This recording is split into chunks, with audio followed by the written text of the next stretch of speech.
Boa tarde. Você vai ver que hoje pela manhã bandidos assaltaram um ponto de táxi na região do Monte Castelo. E a semana em São Luís foi marcada pela morte de um eletricista em uma universidade e ainda a queda de parte do teto de um shopping. Na Assembleia, os deputados aprovaram um novo empréstimo pelo governo de mais de R$1,5 bilhão de reais. O Almanac Guará, a sua revista eletrônica semanal, está apenas começando.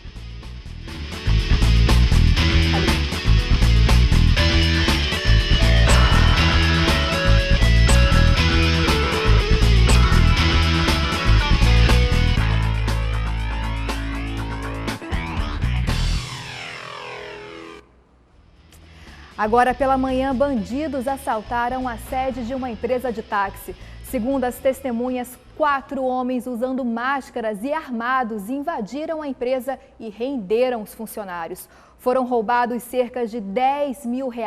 De acordo com os taxistas, a suspeita é que o crime tenha sido planejado por alguém que tem acesso ao posto de táxi. O assalto aconteceu nesta central de táxi no bairro Monte Castelo por volta das 8 horas da manhã. Segundo testemunhas, 4 homens armados de pistolas e encapuzados invadiram o prédio e fizeram os funcionários de reféns por quase meia hora. Já foram anunciando assalto e fecharam a porta aqui e fizeram refém os pessoal lá de dentro e eu aqui fora. Aí eu passei o rádio para as outras unidades que estavam tendo assalto na central. Aí que veio mais umas 4 unidades, a gente foi no trailer da polícia ali, só que só tinha um polícia lá, não dava de vir aqui. Após agredir o gerente do posto, recolher o dinheiro, aproximadamente R$10 mil que estava no caixa, os bandidos fugiram em um veículo modelo S10 de cor prata sem placa e deixaram os funcionários em estado de choque. O clima no local era de tensão. Nós estávamos no caixa já para fazer pagamento dos nossos boletos, aí foi quando eles chegaram. De surpresa, chegaram todo mundo, fecharam a porta central aqui da frente e já anunciaram o assalto, todo mundo pro chão. Aí a gente ficamos de costas na parede, aí quebraram a porta e todo mundo naquele desespero, as meninas chorando, foi o maior desespero.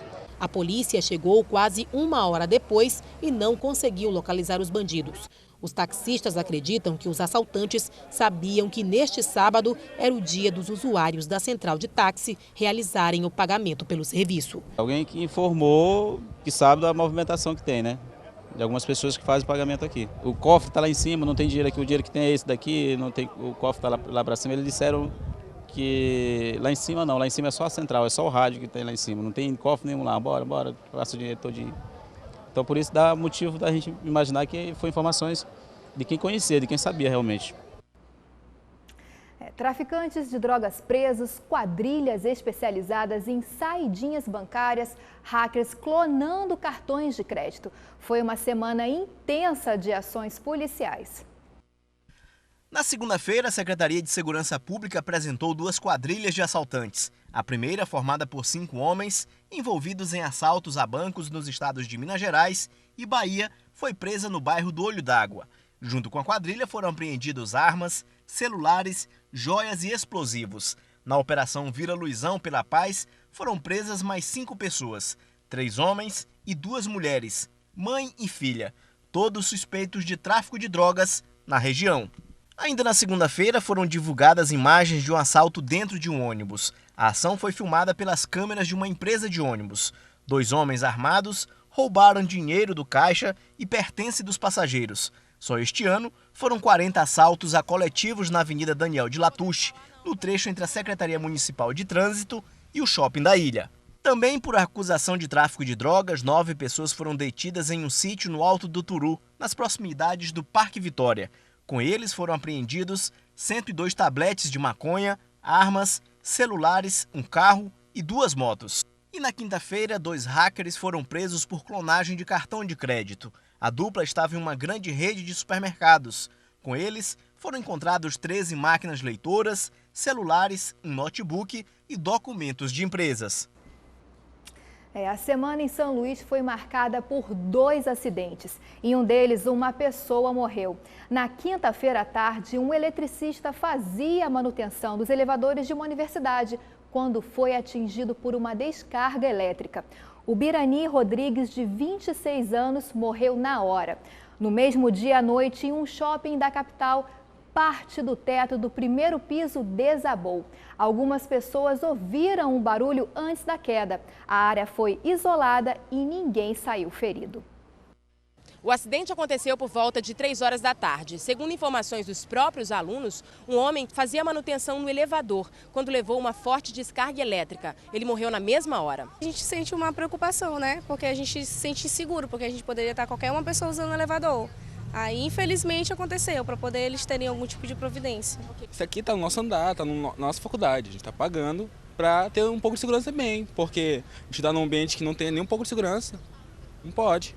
O acidente aconteceu no 4º andar do prédio, onde funciona o curso de odontologia. Os alunos foram liberados e a área isolada. O elevador em manutenção é semelhante a este e de uso exclusivo dos professores.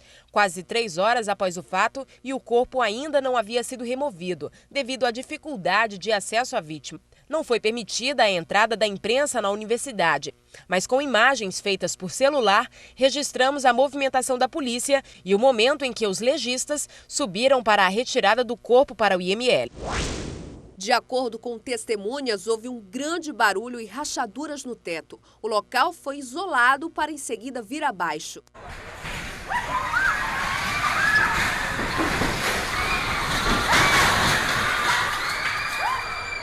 Devido ao desabamento, alguns pontos do shopping tiveram que ser fechados mais cedo. Pelo menos 8 lojas foram atingidas, além de 2 quiosques. Segundo o Corpo de Bombeiros, os laudos de segurança do shopping estavam em dia. Todas as vistorias tinham sido feitas. Porém, essa não é a primeira vez que acontece um acidente no shopping Rio Anil. No mês de abril do ano passado, houve um incêndio em uma lanchonete na praça de alimentação. E em junho, uma pane elétrica causou um outro incêndio em uma loja.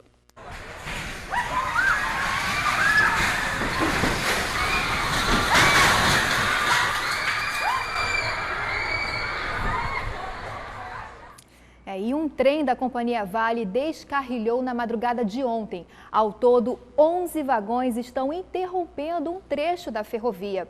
Com o acidente, diversas viagens tiveram que ser remarcadas. Quem chegou hoje pela manhã no terminal reclamou da notícia. Essa não é a primeira vez que passageiros do trem da Vale encontram problemas para viajar. Só no mês passado, 2 viagens foram interrompidas e vários passageiros tiveram que lidar com a má notícia. Esse é o caso de Maurício Flávio, que ia viajar a trabalho para Marabá e não conseguiu embarcar e agora precisa esperar até o dia 8 deste mês. É um incômodo, né? Pelo fato de a gente estar se programando e na hora não der certo, né? Rosicléa ficou sabendo pela televisão que todas as viagens foram interrompidas e decidiu ir até a estação para remarcar a passagem. Muito difícil.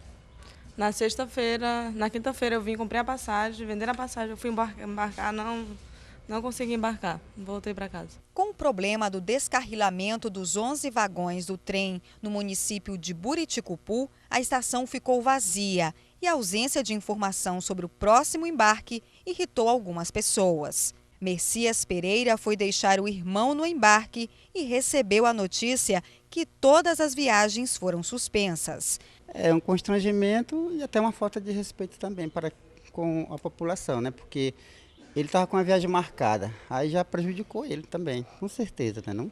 De acordo com a assessoria de comunicação da Vale, os passageiros que já haviam comprado os bilhetes devem agora se dirigir às estações para pedir o reembolso das passagens ou tentar remarcá-las. Rapaz, é uma falta de respeito para a população, tá?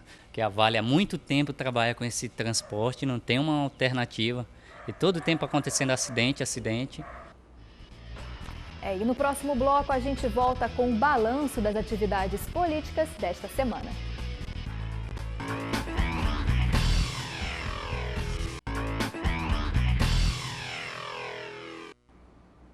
O TRE tem um novo presidente, o desembargador José Bernardo Rodrigues. A nova solicitação de empréstimo feito pela governadora Rosiana Sarney provocou discussões na Assembleia.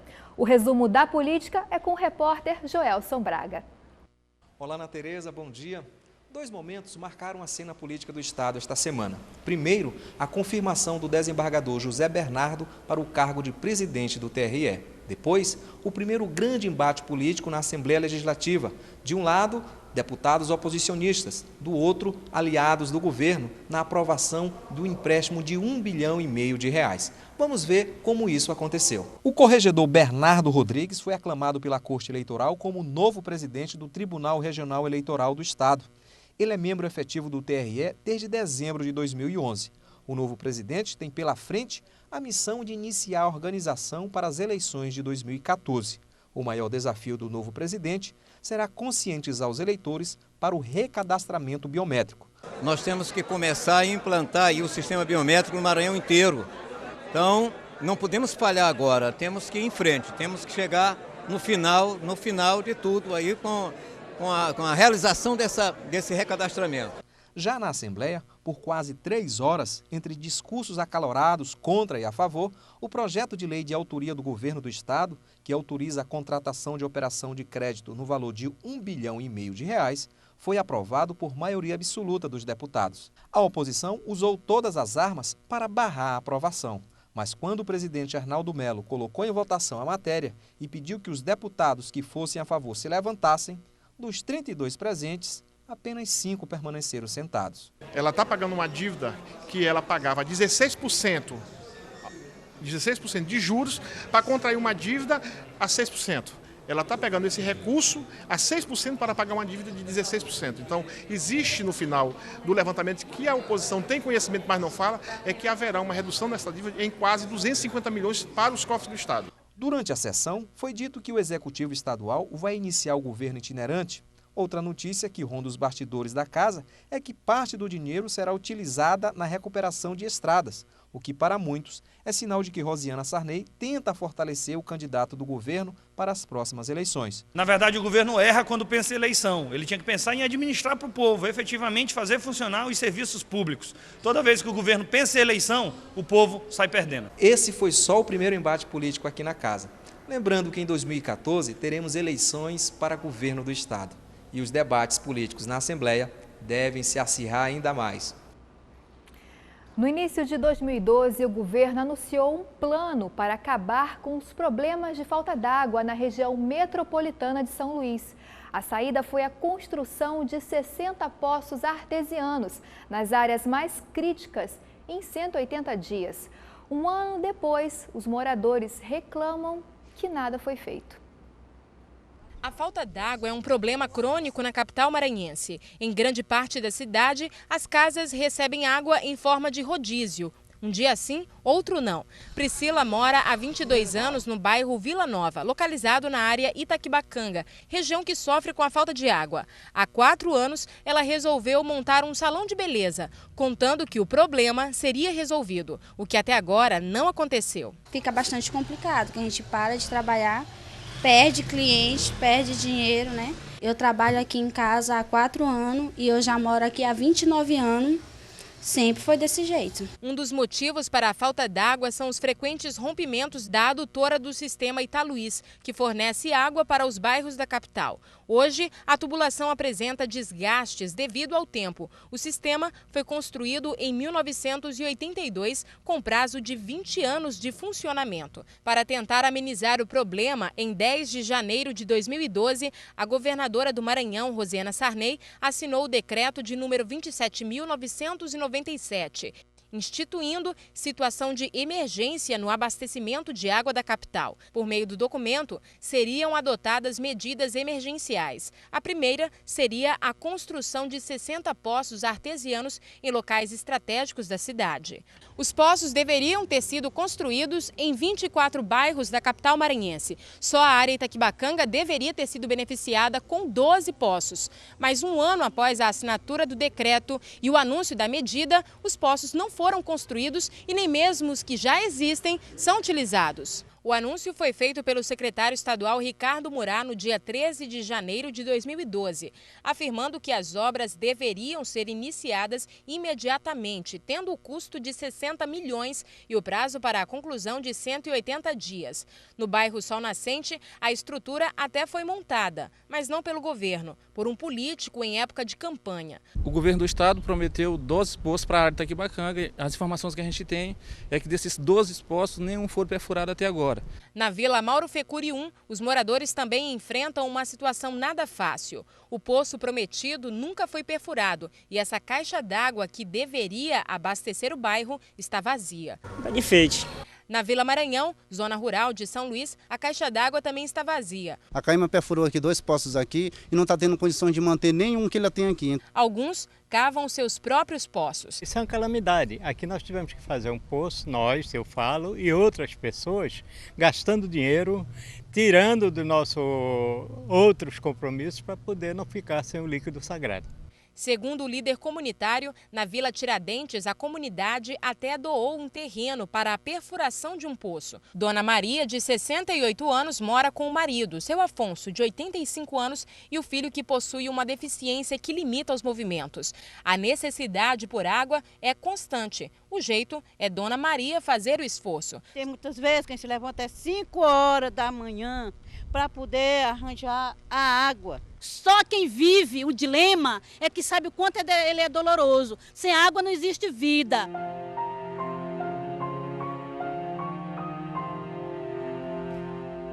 Bom, fica o apelo da população ao governo do estado.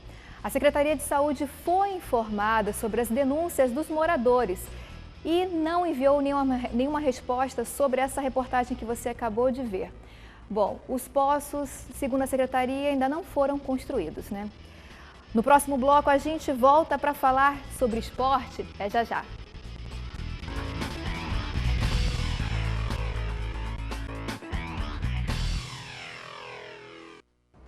E essa semana foi de manifestações artísticas em vários cantos da cidade.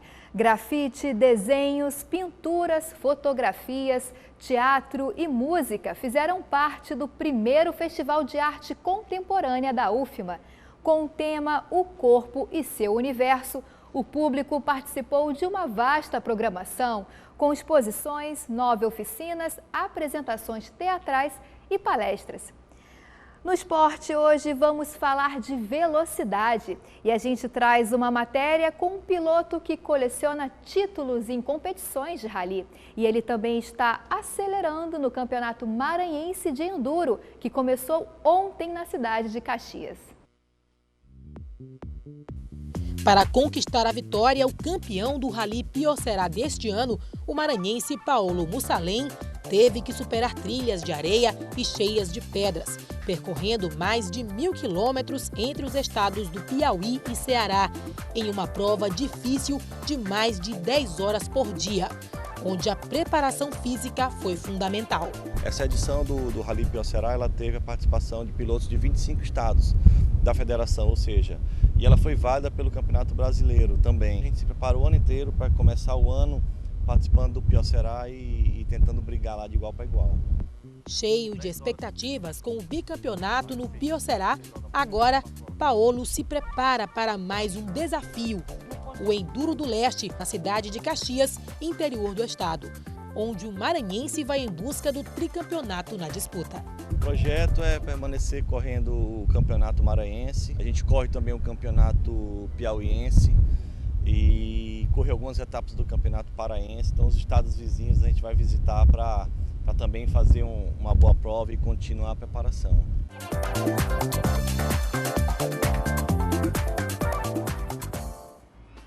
E o Almanac Guará termina aqui. Obrigada pela sua companhia. E hoje é sábado, prepare a sua programação e tenha um ótimo final de semana.